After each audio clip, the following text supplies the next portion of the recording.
नमस्कार, हजुरहरूलाई इजी लर्निङमा स्वागत छ। आज चाहिँ हामी अर्थोग्राफिक ड्रइङ आजको टपिक छ हाम्रो अर्थोग्राफिक ड्रइङको। क्वेसनमा सोधेको छ draw pictorial view of pieces of the various shape, translate them into 3 view orthographic drawing.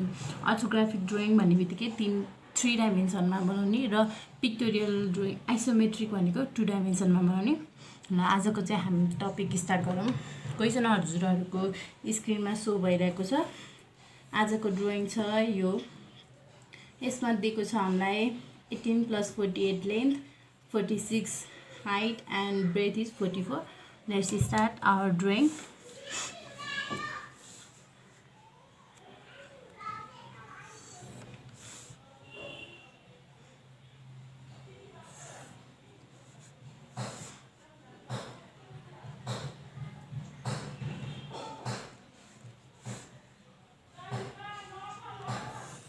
पहिला 3 डाइमेन्सन बनाउनु पर्यो। यसरी 10 राखेर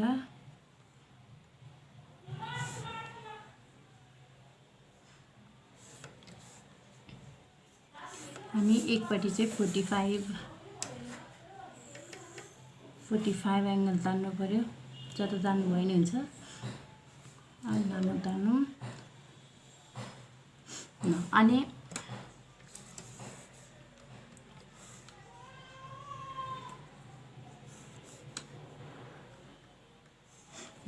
यो भयो। अब यहाँनिर यतापट्टि हामी फ्रन्ट भ्यू बनाऊँ, यो टप भ्यू अनि यो साइड भ्यू। जहिले फ्रन्ट भ्यूको साइडमा साइड भ्यू अनि फ्रन्ट भ्यूको तल टप भ्यू। अनि जुन यो 45 बनाउनुहुन्छ हजुरहरूले, यता बनाउनु भयो नि, यता बनाउनु भयो नि, यता बनाउनु भयो नि, यसको साइडमा के हुनु पर्यो, जहिले टप भ्यू हुनु पर्यो। अनि यसको माथिपट्टि अथवा तलपट्टि जहिले साइड भ्यू हुनु पर्यो है। अनि फ्रन्ट भ्यूको अपोजिटमा यो एङ्गल 45 को बनाउनु पर्यो। अब हामीलाई लेन्थ हेरौँ। अब ड्रइङ बनाउँदा यहाँबाट बनाउनु पर्यो। लेन्थ हाम्रो पहिला सुरुमा कति त्यो 18 देखिरहेको छ, त्यो 18 मेजर गरौँ।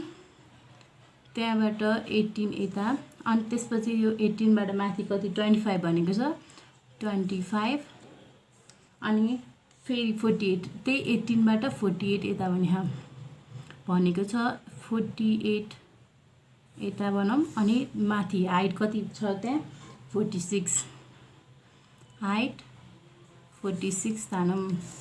ल यति भयो। अनि यो भइसकेपछि यसमा यो त स्ट्रेट लाइन आउनु भइहाल्यो। त्यसमा त्यो सानो भाग छ नि, त्यो कति भनेको, त्यो कति भनेको होला त, त्यो 12 भनेको। यतापट्टिबाट 12 अनि यसको तल कति जानु भयो। अब त्यहाँ 13 हाइट माथि भनेको छ। अनि 46 बाट 13 माइनस गरौँ त, यो 46 भयो होइन। अनि त्यसपछि यहाँबाट 13 माइनस यहाँबाट माथि जानु पर्ने भयो यसरी। अनि यसको अनि यो कति भने 22 दिएको छ हामीलाई। यसको लेन्थ दिएको छ 22। अब यसको यो अब यहाँबाट माथि पनि भयो। अनि यसको यहाँनिर प्रोड्युस गरिदियो भने यसको आइहाल्यो। अब यो हाम्रो फ्रन्ट भ्यू कम्प्लिट भयो। अब टप भ्यू र साइड भ्यूको लागि पहिला यसलाई प्रोजेक्ट गरौँ तलतिर यसरी, टप भ्यूको लागि। अनि साइड भ्यूको लागि हरेक पोइन्ट यता प्रोजेक्ट गरौँ,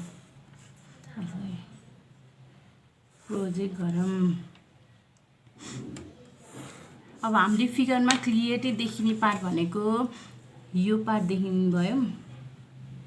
यो पार्ट देखिन्छ क्लियरली। यो पार्टलाई डार्क बनाइदिउँ।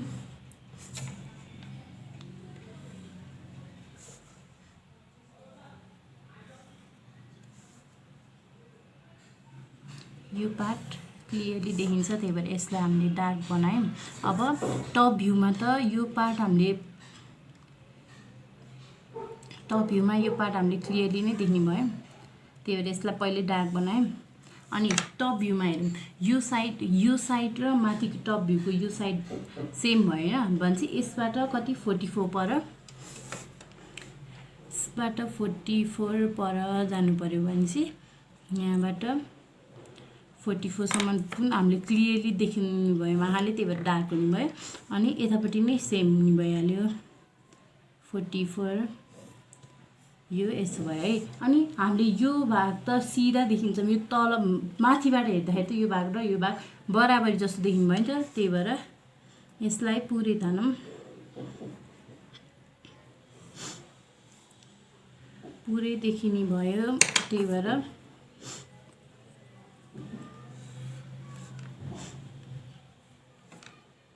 यसरी पुरै देखिने भयो है। यो भाग हामीले पुरै देख्छौँ।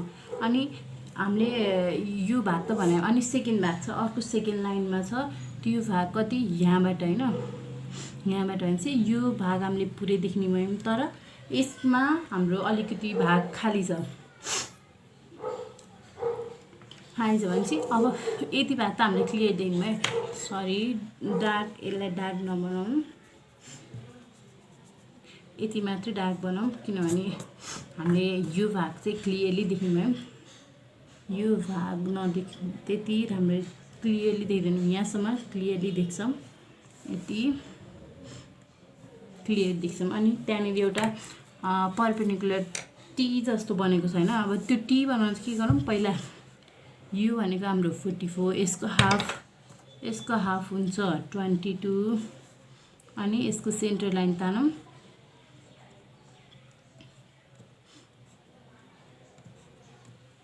यसरी सेन्टर लाइन तानौँ। अनि त्यहाँ कति देखायो हामीलाई 14 देखायो त्यसको डायमिटर, भनेपछि 14 भनेपछि यसको 14 को हाफ 7 यता अनि 7 यता गरेर यो यहाँसम्म आउने भयो। यसरी हो। अब यो भाग चाहिँ हाम्रो क्लियरली देखिने भएर यसमा डार्क गरिदिने यसरी। अनि यो ल हाम्रो टप भ्यू पनि सिद्धियो। अब फ्रन्ट भ्यूको लागि, सरी साइड भ्यूको लागि अब यसलाई प्रोड्युस गरिदिउँ।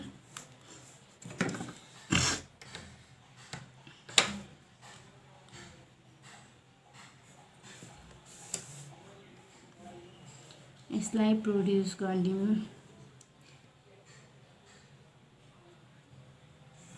यहाँसम्म प्रोड्युस गरिदिउँ। यसलाई यो पनि प्रोड्युस गरिदिउँ, यसलाई माथि पनि लगिदिउँ अनि यसलाई माथि लगिदिउँ।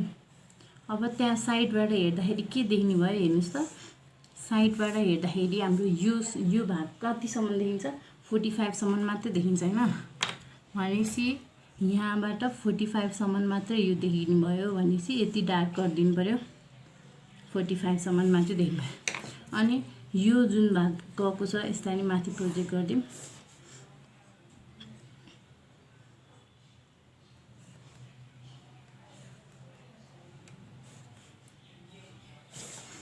अब यो माथि प्रोजेक्ट गरिदिसकेपछि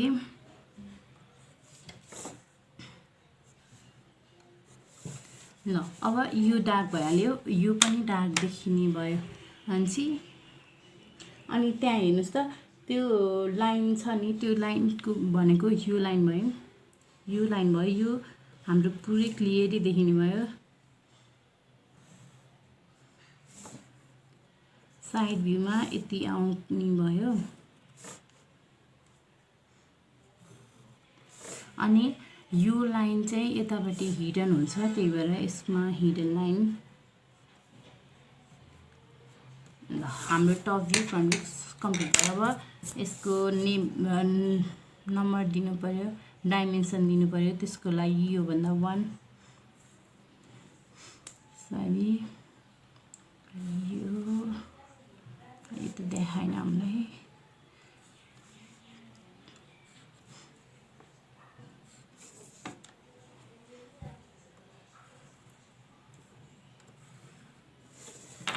यो पिक्चरको हुँदैन है।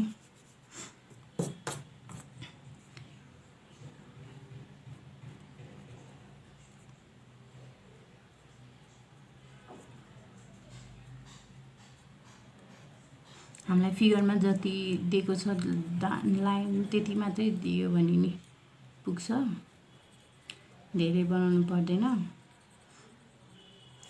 ल हामीलाई यो कति दिएको छ 18, अनि यो भन्दैन अनि यसको यो कति दिएको छ 22 अनि यो छ हाम्रो 12 अब यसको साइड भ्यूमा दिए नि भयो यसमै दिए नि भयो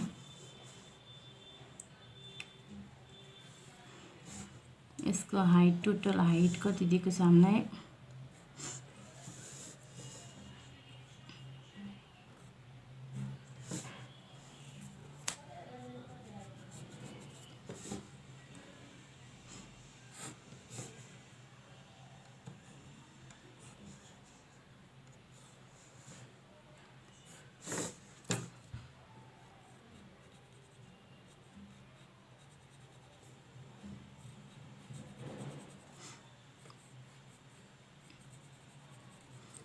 अब यसको हामीलाई दिएको छ 46 अनि यो कति छ 12 हाम्रो त्यो पनि भयो साइड भ्यूमा हेरौँ साइड भ्यूको यो लेन्थ साइड भ्यूमा दिउँ अब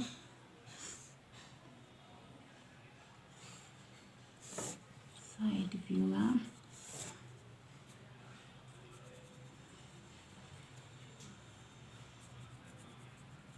साइड भ्यूको विड्थ कति छ 44 छ अब कुनै नम्बर त छुटेन नि 14 अनि यहाँ 14 पनि दिएको छ यो 14 यसमै दिउँ यो मेरो अलि भएन अलि माथि दिनु होला तपाईहरु चाहिँ यो 14 ड्रइङ कम्प्लिटेड यति बनाउनु भयो भने हजुरको ड्रइङ कम्प्लिट भयो